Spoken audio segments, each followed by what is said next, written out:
Realize some of the greatest comebacks don't happen in stadiums or on pitches. At the time I was training 2-3 hours a day, 6 days a week. So One of the most extreme forms of life support. I agree with you 100%. I think boxing and combat sports in general is Were you born into a boxing family? people who've decided to make the world a better place, and understanding why they chose to do that and what motivated them.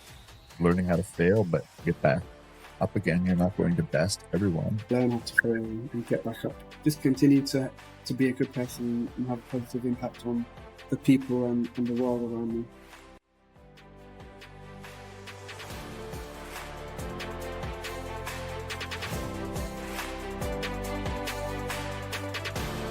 Hey friends, do you realize some of the greatest comebacks don't happen in stadiums or on pitches? They happen in hospital rooms. My guest today, Nick Akosa, was kept in a coma on ECMO, one of the most extreme forms of life support after catastrophic heart and lung failure. Doctors didn't expect him to live, but he not only survived, he rebuilt himself into an amateur world boxing champion, and today he's one of the head scientists developing genetic therapies that's cured terminal cancer in patients and working on more as we go. Nick, it's a pleasure to have you on the SwagAbility Show. Thanks for hanging out with us today. Thanks so much for having me. It's a pleasure. Before that day where you were put on ECMO and you ran into a fight of your life, a fight for your life, who was Nick Akosa?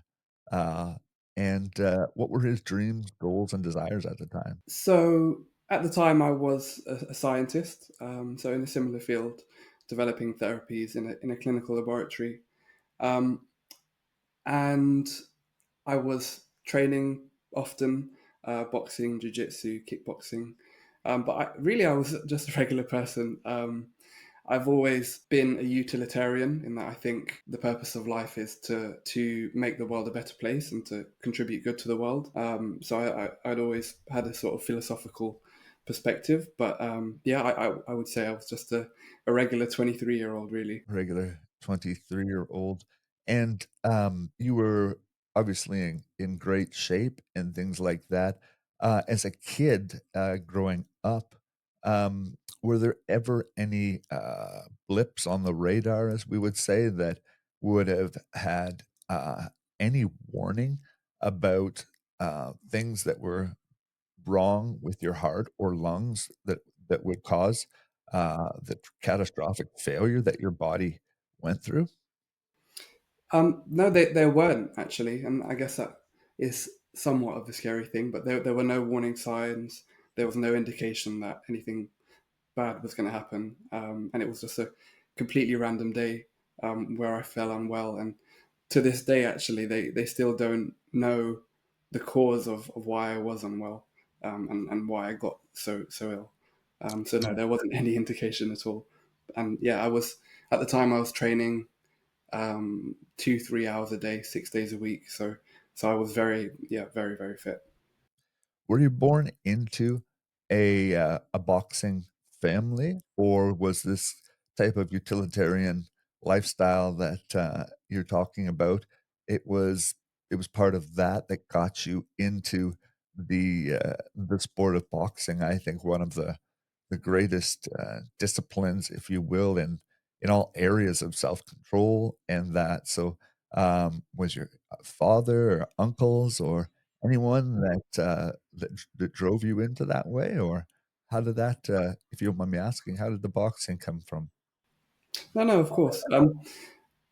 So I agree with you 100%. I think boxing and combat sports in general is amazing for discipline and building resilience, and that's why I recommend it to all of my friends and family who have kids.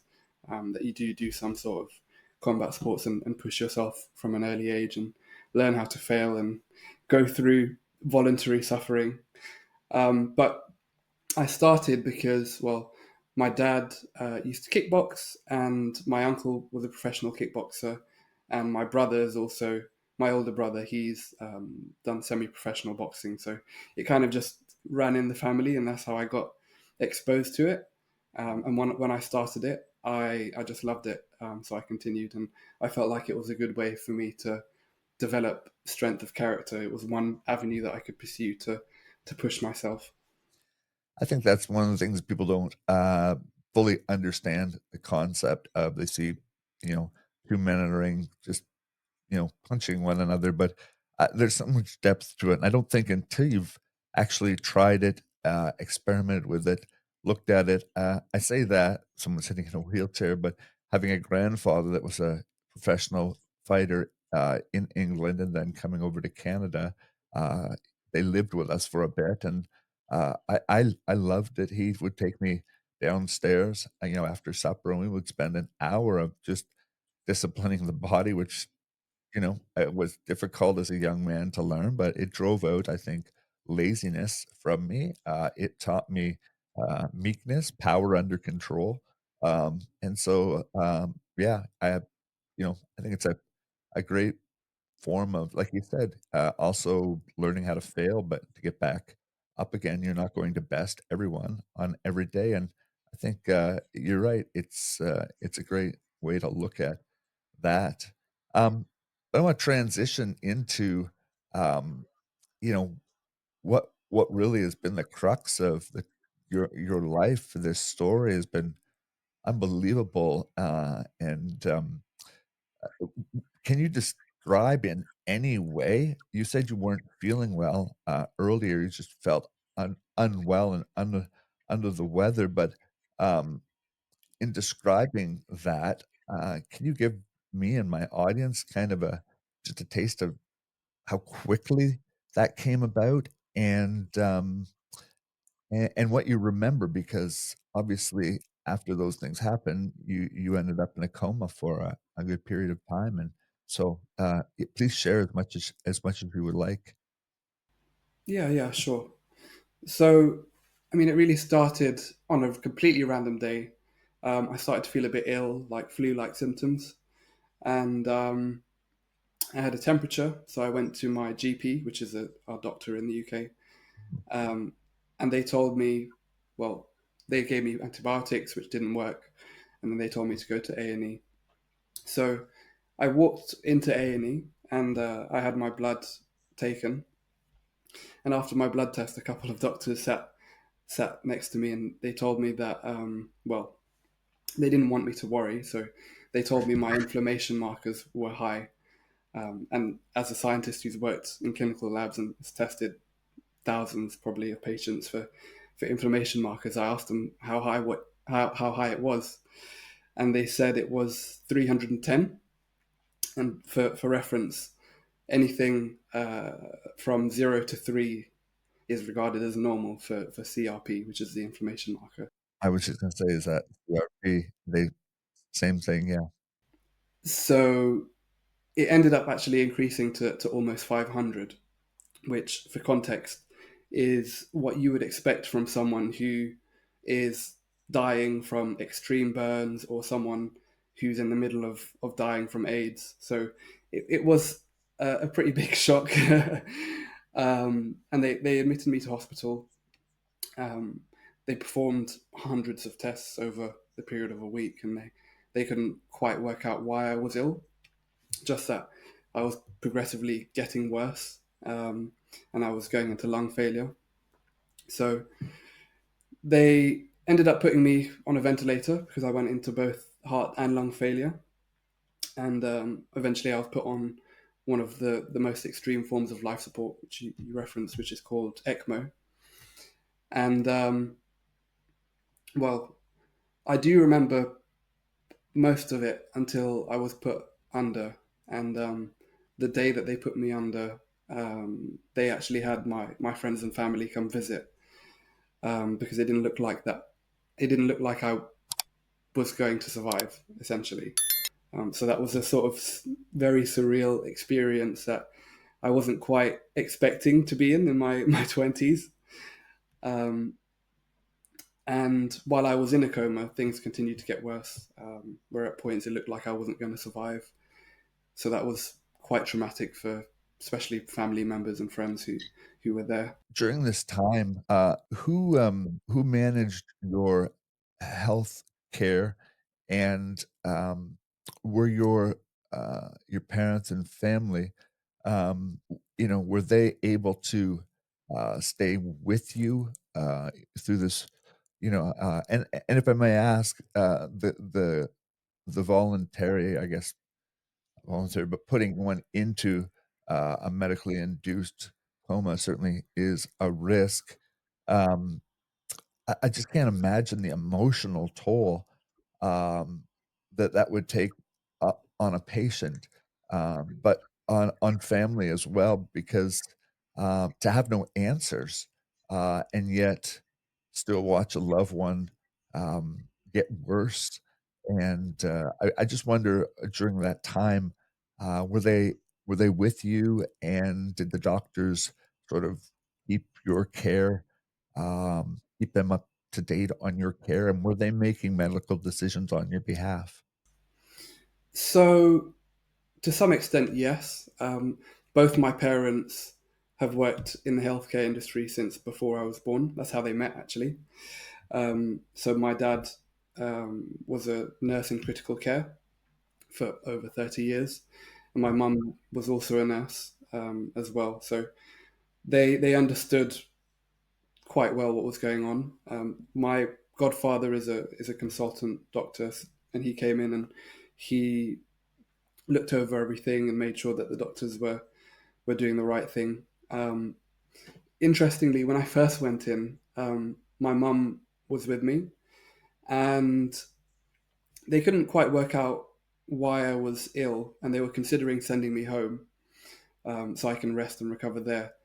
And my mum really pushed for a scan of my lungs before they sent me home, and the lung scan revealed that I had almost no lung function. At which point they immediately transferred me into intensive care. So to some extent, I kind of owe my life to my mum for pushing for that scan, because who knows what would have happened if they had sent me home. For those, our listeners that, obviously don't know, we've mentioned it a couple times, ECMO. What makes ECMO so extreme of a life support, different from, life-saving, systems that are out there? You come from medical and your family as well, so you'll be able to explain it much better than I would be, but, inform our listeners what makes ECMO such a serious form of, yet advanced life care. So ECMO is it stands for Extracorporeal Membrane Oxygenation, and it's essentially a big machine where they put a tube in. They put two tubes in you, two quite big tubes in you. One of them takes the blood out of your body, and it goes into the machine, and that machine oxygenates your blood because your lungs and your heart, well, your lungs aren't able to oxygenate your blood. And then it also serves as a sort of heart in that it helps pump the blood around your body as well. So it takes out the blood which isn't oxygenated. It oxygenates it and puts it back into your body, and it's very similar to what they would use for someone who is undergoing a heart transplant, for example. While they don't have a heart, a machine like that will take over the function of the lungs and heart, so that you can survive until you recover. Obviously, you're here talking to us today, so, the surprise is out, you did recover, but bring us back to that point where, um, for anyone that knows what surgery is, you're put under, no matter how you try to fight it or whatever, and then seemingly nothing's happened and you wake up. Can you bring us to that point where you've had no idea, you've said goodbye, probably the last thing maybe you remember? I'm putting words in your mouth, you can please correct me if I'm wrong, but all of a sudden, from those sad, tearful, you know, "I don't know what's happening, goodbye," to a point where, your body has, under medical, care, has got to a point where they're going to wake you, bring your body out of that coma and sleep, and, um, obviously, they don't know what caused it, but somehow they were able to treat you, and bring us to that point where treatment must have started to work, and all of a sudden you begin to turn a corner, and they bring you out of your induced coma to a brand new world, I'm assuming.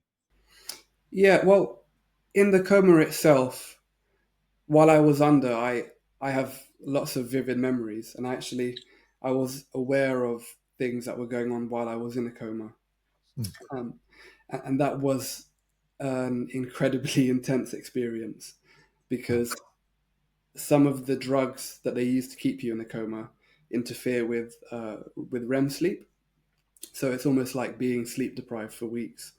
And I was well aware that I was in a coma throughout. So it felt like I was struggling to recover and struggling to survive, really. And the nightmares from the drugs were like nothing I'd ever experienced in my entire life. They were very difficult to say the least. And thankfully, I don't have PTSD from any of those nightmares because it's something that lots of coma patients do have. Um, but yeah, the intensity was like nothing I could have ever imagined in terms of the actual hallucinations slash nightmares. So I remember in the beginning, I first hallucinated an angel was stroking my shoulder, telling me that it was going to be okay, and perhaps that was one of the nurses. And then after that, it felt like I was stuck in a nightmare where I thought the medical staff were trying to harvest my organs. They are very powerful drugs, which is weirdly common for coma patients. I don't fully understand why so many coma patients do imagine that. And perhaps that was during one of the operations that I underwent while I was in a coma that I thought they were trying to harvest my organs. Um, the last sort of nightmare I remember being stuck in was where I was stuck in my body and I was sensing the nurses walking around me. I could see sort of shadows through my closed eyes of movements. And it was just me really struggling to try to get their attention. But obviously, I wasn't able to because they keep your body paralyzed while you're in a coma. So it was relatively intense. Yeah, to hear, I don't know if that's a nervous laughter or I mean, I have a, for me, it's the same thing. If I'm having difficulty, I laugh often. So listening to you explain it, it's just, uh, it's unbelievable. That's the only word I can put together. It's unbelievable to be able to um, have a thought pattern while trapped in your body, knowing you're fighting for your life, yet not being able to advocate on behalf of yourself that I feel pain or I'm terrified or uh, someone help me. Y To not have PTSD is unbelievable to hear you say that. Um, you don't have to answer this question, and because it's fairly personal, and, were you a man of faith before, or were you, afterwards, a man of faith after, or was your body doing what your body does? That's a personal question, feel free to skip it. Uh Certainly no worries if that's not something you're comfortable answering. So I wouldn't say I was a person of faith before or after. I Mhm. have studied religion a lot. It's something that I'm interested in. And I would say I am spiritual to some extent, but I wouldn't personally say that I wouldn't say I'm a person of faith. For me, I'm not actually afraid of death either, because as far as I know, it's it may just be nothingness like before I was born. So it wasn't something that I feared. And if there is an afterlife, which I hope there is, then I've done my best to be a good person, and I don't think I have anything to fear in that regard. Yeah, you've woken up and, you, can you give us your first your first memories now of that you have come to? and the turn of about in your health, um, because you're a very sick man. Um, what type of time length are we talking about? And obviously, if anyone wants to check out his Instagram, you'll know he's a man that has a very well taken care of body. I imagine you went from sick, muscle wasting, and that, and you have built yourself back up again. Can we maybe talk a little bit about time frame and yeah, starting with the whole waking up process and getting better? Yeah. Um, so, well, I mean, when I first woke up, I experienced a sort of profound sense of gratitude Mm, for the fact that I was still alive. And for a week after waking up, I'd lost the ability to talk, to walk, to go to the bathroom by myself or clean myself, to eat or drink, which not being able to drink was surprisingly, well, water. I'm not talking about alcohol, but not being able to drink was a lot harder than I anticipated it might be.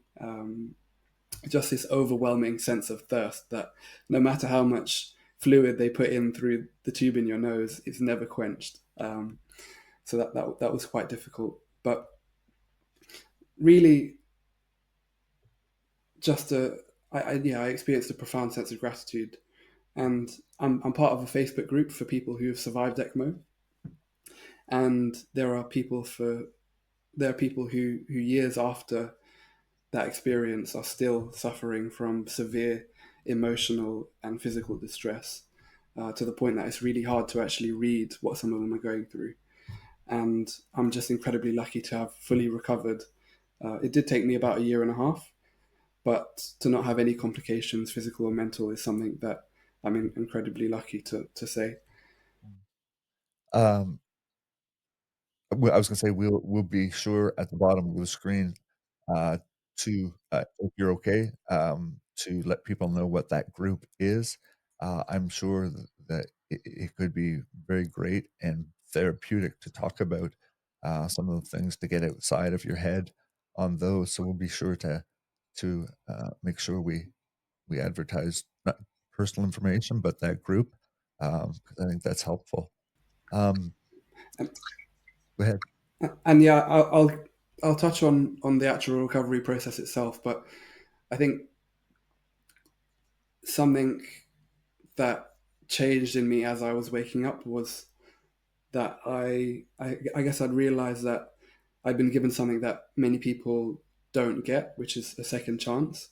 And I'm more inclined not to waste my chance at life. And I think it's I think it's all of our duty to spend at least part of our lives to make the world a better place and to live up to our potential. And I think we owe it to the people who've come before us, who've actualized their potential to make the world we live in a better place, and that we should pay that forward to the people coming after us. Amen. Because yeah, our actions, we obviously don't live forever, but our actions ripple outwards. And Legacy is a big thing. Yeah. exactly, Influence. You yeah. I think it's the biggest lie. I think you never influence anyone. You're always influencing someone, whether it's positive or negative, just walking around every day. You've influenced people multiple times in a day. Yeah, 100%. And I mean, there are many ways to have a positive influence on others, whether that's being a good scientist or a nurse or a plumber or a father or a son, or like what you're doing. If we take, for example, you, you've gone through more than almost anyone will have to go through. And you could have easily allowed yourself to fall into despair and and instead what you've done is you found a way to, and I don't know specifically in your instance how you did this, but you found a way to use what you've gone through to make a positive difference in the world and in other people's lives. And I really believe that there are very, very few things that a person can do which is more beautiful than that. So your story is incredibly inspiring to see, and how you've chosen to respond to what happened to you is definitely massive inspiration. It means a lot coming from a man that knows what how to fight for his own life, and then go on to after this fight and become a an amateur world champion. Like, uh, can we skip to that chapter? It's been itching at me not to skip over the medical part, but uh, how do we go from a patient? Obviously you were interested in the sport before, but coming out after, was there any fear of that something I was doing before is going to cause this again? And if so, how did you push through that to becoming, you know, truly a world boxing champ? So for me, I I try to adhere to a philosophy called Stoicism, and one of the core principles of Stoicism is the dichotomy of control. So I I tend to focus on things that are in my control, and not things that are outside of my control. So that situation happening again is not something that I've worried about, because it's not in my control. I do my best to live a healthy life, and that's all that I can do, really. And what was the second part of your question? Sorry. Going from that into picking up the sport of boxing again, and not knowing if that had caused it, but you said this uh, this mindset of stoicism, things that are outside of my control, trying not to focus on those, and so picking up the sport of boxing. Um, what type of training and time frame now goes into a body that has shut down, uh, you know, suspended life, if you'll have it, into now entering in this arena of training and building this machine of a body back up to where it can step into the ring and go on and win an amateur world champion. Th- not not everyone can do that, but take us through the process uh, of after, you know, building that body back up and getting back into a sport you loved and ultimately winning. Yeah. So when I woke up, it was essentially like being reborn into an extremely physically weak version of myself, and I had to sit down with a therapist and learn how to eat again, because the valve which controls whether food goes into your esophagus or your windpipe, that was damaged. I had to learn how to walk and talk and hold objects. The first day itself was a blur. Um, I was hallucinating so hard that, although I could see people and I could hear them talking to me, I was hallucinating my environment. So I thought I was at home. Actually, I didn't realize I was still in hospital. Um, on the second day, actually, is when I was lucid, and there's a picture of me in my hospital bed on that day where I and perhaps I can send you this picture so you can put it up. But Would love to. I was in my hospital bed, and my mum had put a blanket over me to cover up all of the tubes. And at that point, I had 9 tubes in me, and you don't want to know where some of those tubes were. They were in, Yeah, I can imagine. Chest tube. yeah, in not ideal places. But in the picture, I'm holding a lollipop, and there are tissues basically all over me, and wet patches, the because I wasn't strong enough to actually hold the lollipop without it falling over. It literally took all of my effort just to hold it, and you can see in the photo, one of my eyes is pointing that way, the other eye is pointing the other way, because my besides muscle deterioration, the muscles in my eyes were I had lost the strength in them because of the fact that I hadn't used them in so long. So it was a it was a quite a low starting point. And on that day, in that photo, every time I closed my eyes, I saw spiders popping in and out of my field of view, um, partially probably due to the lack of REM sleep and the intense drugs and the inhibitory systems from my visual cortex still waking up and resynchronizing. But Are you a man of humor? I not that the spiders would terrify me, but in generally, are you a man that has a good sense of humor? I like to think so. I know it's subjective, but but yeah, I can look back at it, and because I'm quite removed from it, although I've learned lots of lessons from it, I'm Yes. not going through that right now, so I can look back at it and learn from it, and it, I'm not distressed from it anymore. It's very healthy anyway, your humor, I mean, to be I don't know if it's something that when you go through something so traumatic in life, spinal cord injury or whatever like that, I don't know if there's something comes disconnected in us or what, but I found that humor was one of one of the gifts that allowed me to just keep moving forward despite how little things worked and how bleak the situation looked. So I don't know if that's a gift we develop or if that is something we're born with, but humor was definitely a support mechanism I leaned heavily on in recovery and after. 100%. And I mean, there are, despite going through something like that, there are moments, especially if you've got family and friends around you, where you can joke about stuff and have a laugh. And like when I woke up, my my hair had grown. Well, my hair was already long, but it continued to grow. And one of the nurses had put my hair in a ponytail, and I had no idea until I think a couple of days later that I actually had a ponytail. um, and the nurses, they actually called me. They called me Raspberry because I wasn't. As I said, the valve in my throat was damaged, so I wasn't allowed to drink, and I couldn't speak either because my voice box was damaged.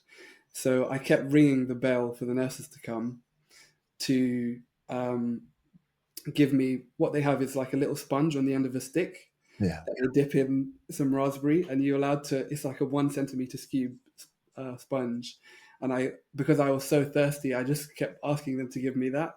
And yeah, that's how I got my nickname as Raspberry. Maybe that'll be my new fight name. Yeah, that's very strong and mean like. Uh, let's take us back to your first fight. Do you remember where it was, how many months after, and what was the result of you've got to start somewhere. And yeah, what's the first fight like after rebuilding this body of yours back up? So I started with a few. Well, I started training, and I had to take it very slow. I remember the first time I'd gone on a treadmill, and I'd done a brisk walk for 30 seconds. And, some treadmills, they have the handles where you put your hands on, they measure your heart rate. And my heart rate was reading 195 after 30 seconds of walking. And I thought, like, there's no way that can be right. I didn't even think heart rates could go that high. And this was on beta blockers to slow my heart rate down. It was still at 195. So I bought a heart monitor, and I realized, yeah, actually my heart rate is 195. So it was a very, very slow process. But I gradually started lifting weights, about 20 times lighter than I was lifting before. And I gradually built up my strength. And I started doing jujitsu again.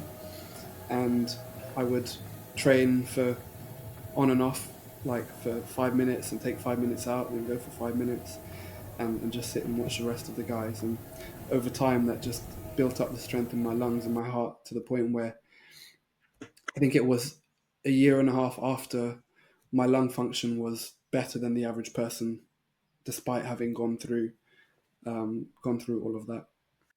So you got to have a year and a half just to get back almost to a baseline. Yeah, it took quite a while, but I think I've potentially even surpassed where I was at before illness at this point. What message do you want to let people out there know that whether they're fighting a physical battle right now for their life, cancer, disease, whether they're fighting a mental battle that threatening to sink them and put them under, or fighting relational battles, um, from a man that's been probably to the lowest point and back that probably anyone can get to. Um, what did you glean from these experiences that you can pass on to those listening right now? So, Stoic philosophy is something that helped me a tremendous amount throughout that entire experience. And there are lots of tools and principles in Stoic philosophy that can help you deal with adversity. And one of them is how your perception uh, shapes your reality. So I think Epictetus was a Stoic who said that it's not the things or events that upset us, but it's our opinion of the things. And I think what he's trying to say here is that how we interpret and frame events can often matter more than the events themselves. So if we can change our perspective of an event, we can change our experience of it. Mm, So I think an example I use when I'm explaining this to people is if you think about when you go to the gym and you have your body's aching the next day from a hard workout, and those aches might make you feel proud or even energized. However, you can take that exact same stimulus, which is the body aches, and if you frame it in the context of an illness, that exact same feeling can make you feel depressed or heavy. So the the sensation itself can be exactly the same, but the way you frame that pain can make it empowering rather than depressing. Um, so that's something that I find incredibly useful from Stoicism, is learning that it's not just the pain itself, but it's a story that you attach to it that shapes how you experience it. I think. Mhm. I was just gonna say you do so many good things as a scientist and as a fighter. Do you ever get into the realm of public speaking, or have you writing a memoir or a book that people can get? Uh, and have you ever thought about those things? So I do some public speaking for my work, whether it's talking to investors or whether I'm presenting our technology to leaders in the industry. Other than that, I don't do much public speaking, but it's something that I'm looking to get into. And there's no book yet, but it's something that potentially down the line, as I get more life experience and I'm better able to articulate the learnings that I've gained from those experiences, I might do potentially. What are two similarities that you can fight from lessons that you learned from your illness that are very similar lessons that you learned from the ring, that can be helpful to our listeners A today? good link between the two is essentially adversity and suffering. And I think getting that in a controlled environment in combat sports is something that you can use to make you more resilient, which will help you when you're faced with adversity that you don't have a choice, that you can't run from. So, for example, when you're in the ring or you're on the mat sparring, it can be incredibly hard and intense, and that builds resilience. So when I'm in the ring with a professional boxer who's bigger than me, who's better than me, stronger than me, and I'm so exhausted that I want to throw up, and they, at times, depending on who you're sparring with, want to separate you from your consciousness. Um, Sort of every fiber in your being wants you to just quit and give up. But if you've got a coach like mine, they are in your ear shouting for you to keep your hands up and keep moving and punch back, and you can't quit. You can't quite, at least I can't quit in that scenario. And you sort of have to Yeah. dig deep past what you thought your limit was. And it's the same in Brazilian Jiu Jitsu, which is another sport that I love, where you learn how to solve problems under stress. So, again, if you're training with someone better than you, you're getting choked and the edges of your vision start to go black and it feels like a life or death scenario. In that moment, you're not thinking that you're just going to pass out and then wake up. It feels like you are fighting for your life. And over time, that forges a kind of resilience that stays with you. It doesn't just go away. And everyday problems or even illnesses become a lot easier to deal with because you've gone through thousands or hundreds. In my case, at that point, I'd gone through thousands and thousands of hours of training and getting that adversity in a controlled environment. So, sorry, stop me if I'm rambling, but No, I think you're right. I think outlook determines outcome, and, um, uh, yeah, I would say it's very similar to the gift of pain. Um, Not many of us think pain is a gift, and I deal with it daily, but if I didn't have the gift of pain, I can't imagine how many things dangerous I would do picking up hot things. What would we learn without adversity in our life? So, as much as we push it away, I think it's okay to step back, just like you have. Step back and re look at things again and realize that, you know, everything kept in perspective can be something that helps you roll one more mile forward or one more step forward. And I think you from that brilliantly in how you explained that. yeah, no, I couldn't agree more. And, resilience isn't just a trait, but it is something that you can build over time, just like a muscle that grows the more that you challenge it. Over time, you build, or you can build a resilience or tolerance to adversity, just like you can build tolerance to other things. So, take, I don't know, spicy food, for example. You don't just give an extra hot, this might be a bit of a silly example, but you wouldn't give an extra hot chili to someone who doesn't eat hot food, but you can give that same hot chili to someone who's built up their tolerance over years and they may not even feel any pain at all. So yeah, combat sports is something that I really recommend to kids and to adults too, to build resilience so that when they face an adversity that they can't run from, they are better able to tackle it and they learn how to fail and get back up.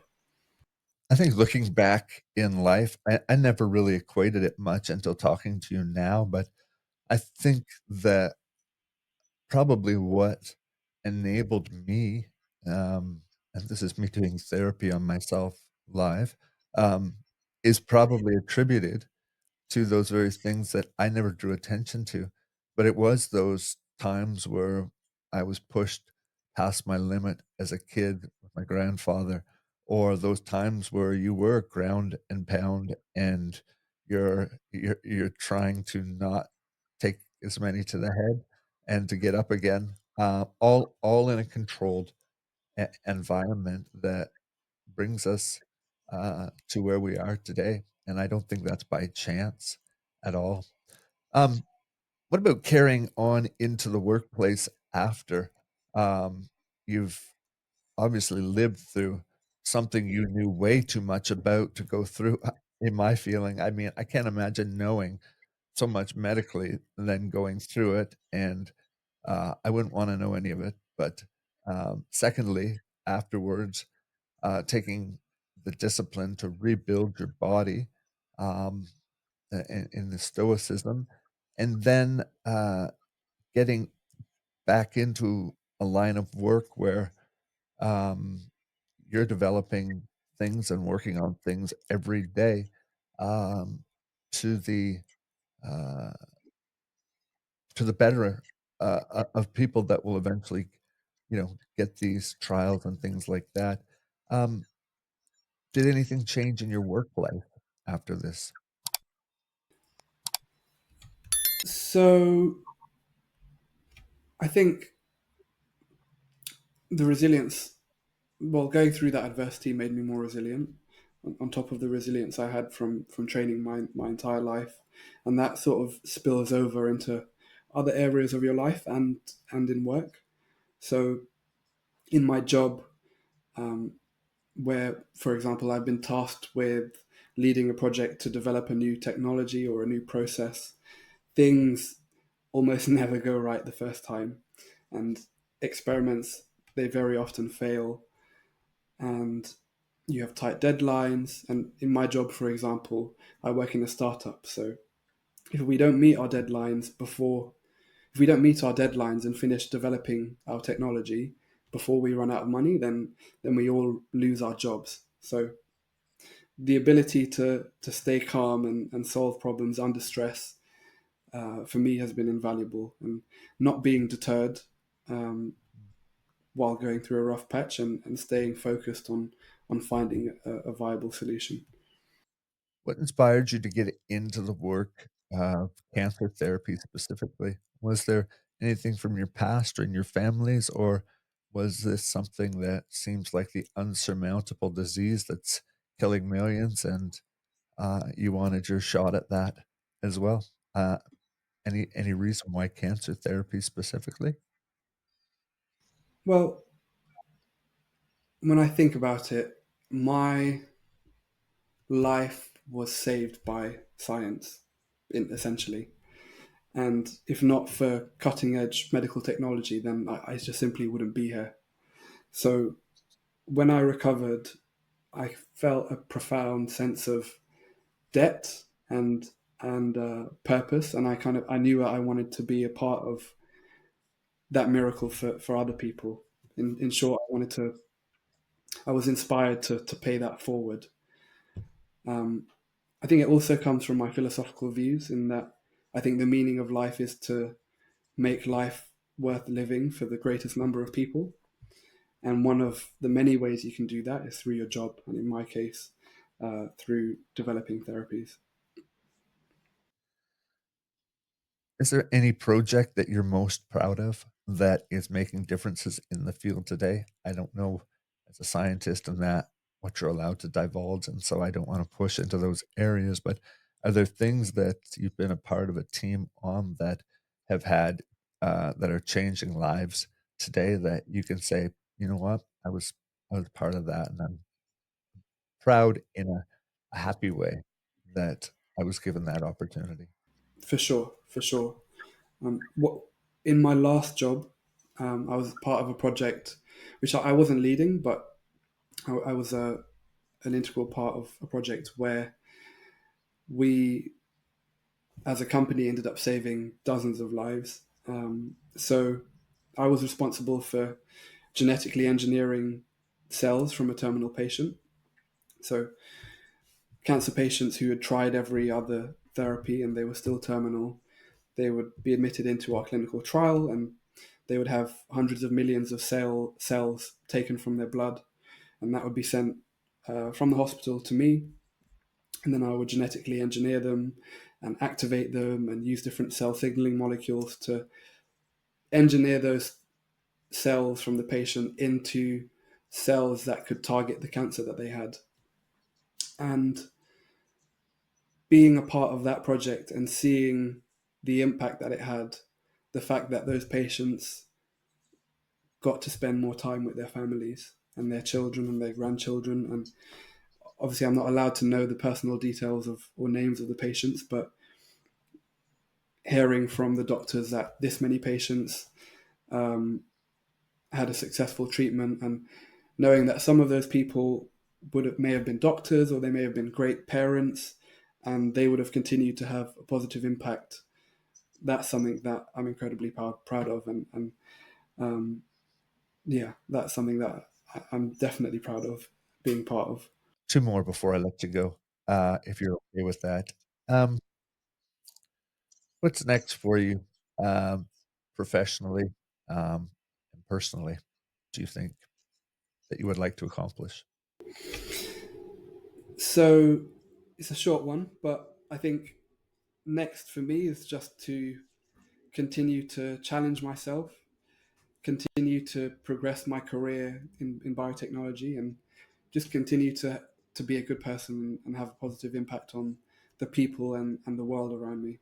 If you could go back in history and Stoicism philosophy is very deep for you. If you could ask or spend time with three individuals throughout the history of world, um, who would they be, and what would you like to learn from them or ask them? Oof, that's a very deep question. um, Yeah, I think I would have to think a bit more about that one. I'm not sure I could, off the top no of my head, worries. give you a great answer to that. But there's people who've decided to actualize their potential, um, great scientists or great nurses, great people who've decided to make the world a better place, and understanding why they chose to do that and what motivated them. If you had ever had opportunity to meet any of the Gracies or the Moreros of the sport that you so proficiently participate in. So, I mean, I have met Roger Gracie, who's regarded as one of the best jiu-jitsu athletes of all time, and he was cross training in wrestling. So, his wrestling trainer was also my wrestling trainer, and so I met him that way, and I didn't realize at the time because it was just at the beginning of my martial arts, well, my jiu-jitsu journey. I didn't realize who he was, so I was just sitting having a drink with him, and I didn't actually realize. But I think that's the only famous person that I've actually had a chance to meet in combat. Well, to sit down and talk to in combat sports. Mm. Is there anything in this hour that I haven't asked that you want to touch on? And if so, the floor is yours. I can edit it in. If there's anything I haven't missed, if I've missed anything, we'll edit this together and make it good. Um, Sure. Is I just want to check that you're not getting background noise because my boiler just turned on. I can turn it off if you can hear it in the background. it's a little bit, but nothing that editing can't take out. Okay, cool. So I guess I wanted to touch on maybe. Do you have 5 or 10 minutes? Actually, Oh, absolutely. Yeah. so I wanted to touch on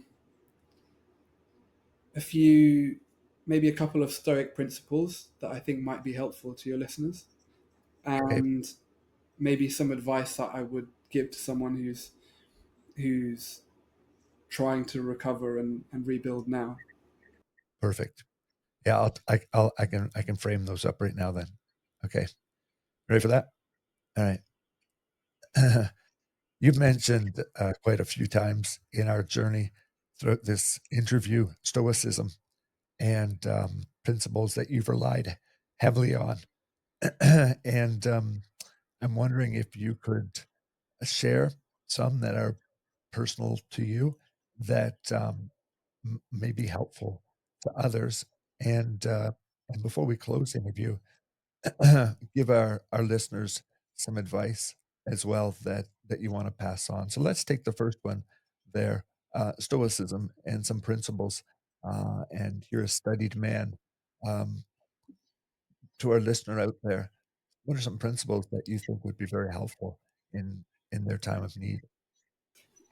So something that you also touched on actually is loving your fate, or amor fati, which is a cringy tattoo I've got on my arm, and that, yeah, as I said, translates to love your fate, and that doesn't mean that you should love heart failure or spinal injury or pneumonia, but what you can do is see events as an opportunity to practice and exercise courage and wisdom and patience, and use them to either learn or to grow. Because I'm not sure that I've ever met anyone with a strong mind who hasn't been through adversity or challenge.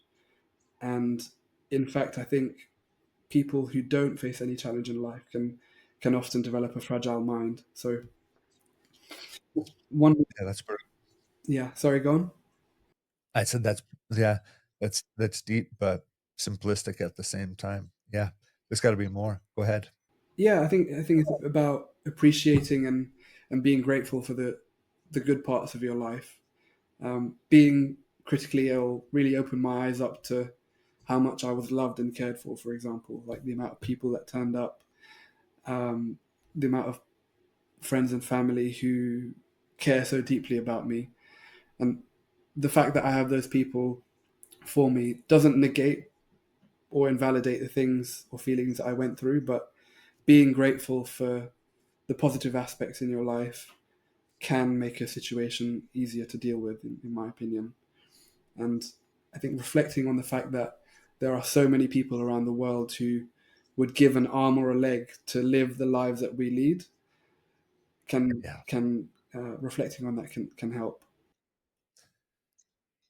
we live in the 1% of you know, the 1%, and we don't even give a thought to, you know, the majority of the world lives trying to figure out how we're going to solve the problem of, you know, hunger today and where am I going to get clean water. I mean, we have the best of the best, but sometimes find ourselves complaining the most. I agree with you 100%. Absolutely. And in terms of advice to someone who's going through something difficult now, from what I've learned, I would say to be patient, um, take things one step at a time. I think life's beauty is rarely something that you just stumble upon. It's something that you build over time, and transformation or recovery, yeah, as I said, is rarely something that happens in a single moment. It's something that's forged through small, deliberate steps and habits that you repeat until they become who you are as a person. And something I heard actually just yesterday on Instagram. I should probably go on Instagram less, but I heard a motivational speaker called Vin speaking, and he brought up an interesting concept, which was not judging. The way he framed it was that you shouldn't judge a book by its first chapter. So lots of people quit at chapter one and they don't allow themselves to evolve to chapter seven, but they don't realize that in chapter seven is where things start to get good. And chapter 14 is where things are just incredible. And I think the point of that is to say, don't quit now because things are looking rough. Like the rain, I don't remember the phrase. Rain doesn't pour on one house forever, or like these things, they don't last forever. And just I'd emphasize persistence and the fact that even when you're failing, you make progress. Wise, wise words from a young man that has lived uh, life to its deepest pits, yet seems to live it to its fullest potential. Uh, Nick Akosa, everyone. Um, Nick, it's been a pleasure having you on the SwagAbility Show. I hope this isn't the first time. I'd love to check in months down the road to visit this again and learn so much more. 45 minutes to 50 minutes is just enough to get acquainted, but there's so much more we can learn. Thank you for dropping by the SwagAbility Show and for encouraging so many people that need encouraging today. We live in a world of discouragement, but today's episode was rich uh, with much people can take home and live. Thank you so much for having me. And again, I think what you're doing is incredibly inspirational and beautiful. Taking what you've been through and turning it into something good is an incredibly beautiful thing, and I'm proud to be a small part of that. Well, I don't know who said it or if we made it up. I've always claimed if I can't remember, I take ownership of it. But we've determined in our life that we're not going to waste our scars. And if that is being able to help one person by doing a podcast with someone else that sheds so much greater light on that, then uh, there's a part of me that feels better than how I woke up this morning. And it's been a real pleasure. So I wish you nothing but the best in all aspects, whether it's martial arts, boxing, and your career. And I look forward to that book one day because I have a feeling that would be a bestseller. Uh, Till next time, friends, stay safe, stay healthy, thrive where life finds you. Swags out.